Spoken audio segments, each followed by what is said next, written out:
तो दोस्तों आज हम फिर से आपके लिए लेकर आए हैं देश दुनिया की सभी ताजा बड़ी खबरें। फटाफट एक एक कर विस्तार से आज आपको बताएंगे, तो वीडियो को अंत तक जरूर देखें। दोस्तों पहली खबर में आपको बता दें कि उत्तर प्रदेश की योगी सरकार ने खुले में कुर्बानी करने पर लगाई रोक, मुसलमान हुए नाराज, योगी सरकार को दी है चेतावनी। वहीं आपको बताएंगे दोस्तों की ममता बनर्जी ने केंद्र की मोदी सरकार पर बोला हमला, कहा 2024 का लोकसभा चुनाव बीजेपी ने जीता तो देश में खत्म हो जाएगा चुनाव। वहीं आपको बताएंगे दोस्तों की भोपाल में कांग्रेस नेता कमलनाथ के खिलाफ बीजेपी ने लगाए पोस्टर, कमलनाथ को बताया करप्शन नाथ, भड़के कांग्रेस नेताओं ने दी बीजेपी के खिलाफ चेतावनी। वहीं आपको बताएंगे दोस्तों की बसपा हेडक्वार्टर से हटाई गई मायावती, कांशीराम और अंबेडकर की मूर्तियां, बड़ी सियासी सरगर्मी। वहीं आपको बताएंगे दोस्तों की अमेरिका के बाद अब मुस्लिम देश मिस्र जाएंगे प्रधानमंत्री मोदी, जाएंगे मस्जिद, मस्जिद में पढ़ सकते हैं नमाज। तो दोस्तों सभी खबरों को आपको एक एक कर बताने वाले हैं। वीडियो को लाइक कर चैनल को सब्सक्राइब कर दें और हमें कमेंट करके बताएं कि आपके जिले किस राज्य से हमारी खबरों को देख रहे हैं। इसी बीच पर तो दोस्तों अगली खबर की ओर, तो योगी सरकार ने खुले में कुर्बानी करने पर उत्तर प्रदेश में लगाई रोक, मुसलमान हुए नाराज।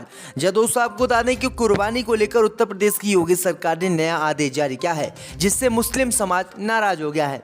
दरअसल आपको बता दें कि उत्तर प्रदेश की योगी सरकार ने पूरे उत्तर प्रदेश में खुले में कुर्बानी करने पर रोक लगा दी है और आदेश जारी किया है कि उत्तर प्रदेश के मुसलमान खुले में कुर्बानी ना करें और बंद स्थानों पर कुर्बानी करें, और जो कुर्बानी करने वाले जानवर हैं उनके अवशेष खुले स्थान पर ना फेंकें। इसी बीच उत्तर प्रदेश की योगी सरकार ने एक और आदेश भी जारी किया है। उत्तर प्रदेश की योगी सरकार ने मुसलमानों को चेतावनी देते हुए कहा है कि बकरा ईद के त्योहार में ईद की नमाज पढ़ने के दौरान कोई भी मुसलमान खुले में नमाज ना पढ़े और सड़कों पर किसी भी कीमत पर नमाज नहीं पढ़ाई जाएगी। तो ये बड़ी अपडेट आई दोस्तों की खुले में कुर्बानी करने पर और खुले में नमाज पढ़ने पर योगी सरकार ने रोक लगा दी। आपकी क्या राय दोस्तों, हमें कमेंट करके जरूर बताएं। इसी बीच पर तो दोस्तों अगली खबर की ओर, तो फिर से केंद्र बनी मोदी सरकार तो खत्म हो जाएगा चुनाव, ममता बनर्जी ने किया दावा। जी दोस्तों आपको बता दें कि पश्चिम बंगाल की मुख्यमंत्री ममता बनर्जी ने विपक्षी एकजुटता की जरूरत पर जोर देते हुए केंद्र की मोदी सरकार पर निशाना साधा।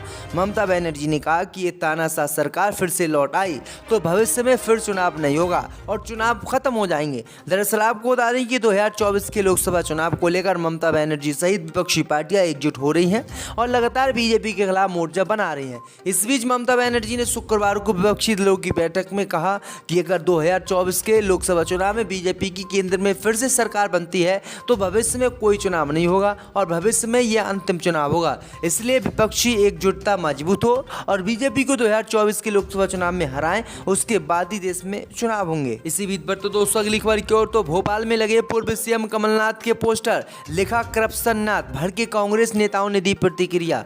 जय दोस्तों आपको बता दें कि मध्य प्रदेश के पूर्व सीएम और कांग्रेस के वरिष्ठ नेता कमलनाथ के भोपाल में शुक्रवार को पोस्टर नजर आए।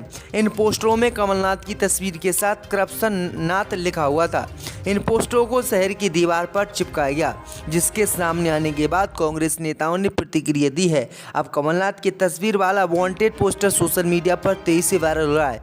इस पर प्रतिक्रिया देते हुए कमलनाथ ने कहा कि उन्हें कोई भी अपमानित नहीं कर सकता। उन्होंने कहा कि मेरे खिलाफ भ्रष्टाचार का कोई मामला नहीं है, ये तो सभी जानते हैं। आज उनके पास मेरे खिलाफ कहने को कुछ नहीं है, इसलिए वे ऐसा कर रहे हैं।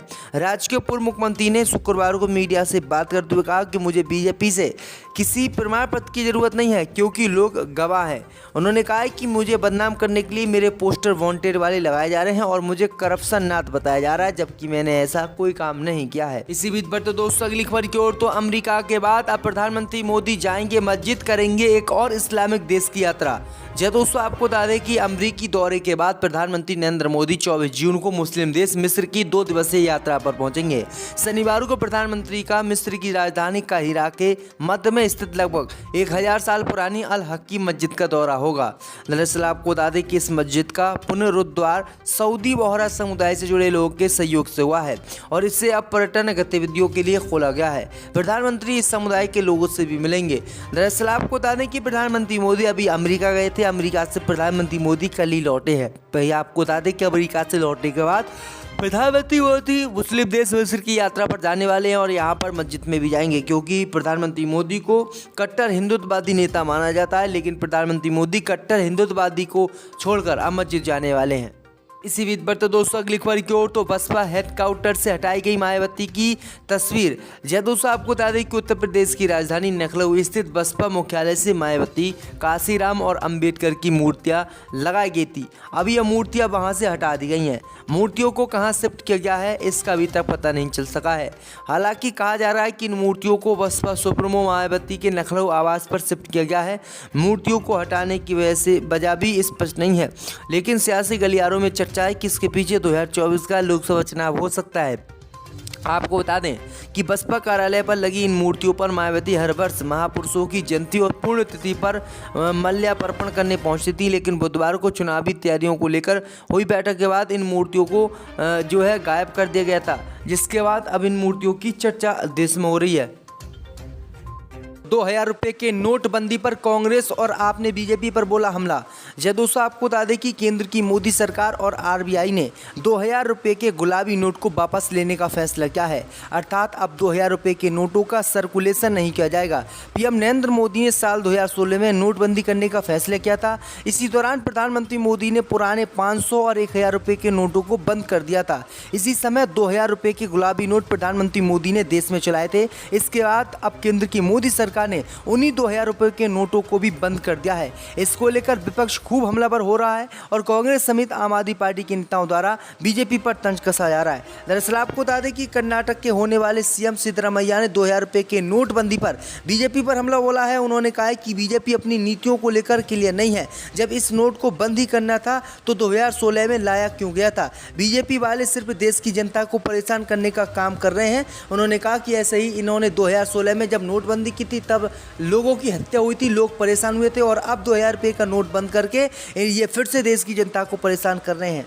इसी बीच बढ़ते दोस्तों अगली खबर की ओर तो अतीक के बाद मुख्तार अंसारी के पूरे परिवार पर शामत, पत्नी फरार, भाई और बड़ा बेटा जेल में, छोटे के खिलाफ गिरफ्तारी वारंट। जय दोस्तों आपको बता दें कि अतीक अहमद के बाद मुख्तार अंसारी के पूरे परिवार पर योगी सरकार शिकंजा कस रही है। मुख्तार अंसारी के साथ ही भाई अफजाल अंसारी, बड़ा बेटा अब्बास अंसारी और बहू भी जेल में है। पत्नी अफसा अंसारी फरार है। अब छोटे बेटे उमर अंसारी पर गिरफ्तारी की तलवार लटक रही है।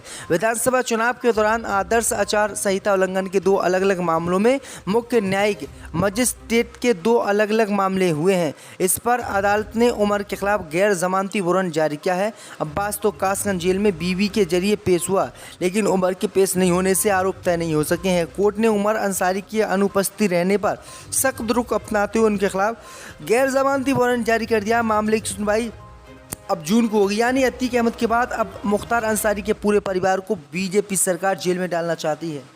इसी बीच बढ़ते दोस्तों अगली खबर की ओर तो बजरंग बली की तुलना बजरंग दल से करने पर बीजेपी पर बरसे दिग्विजय सिंह, कहा होना चाहिए इन लोगों पर केस।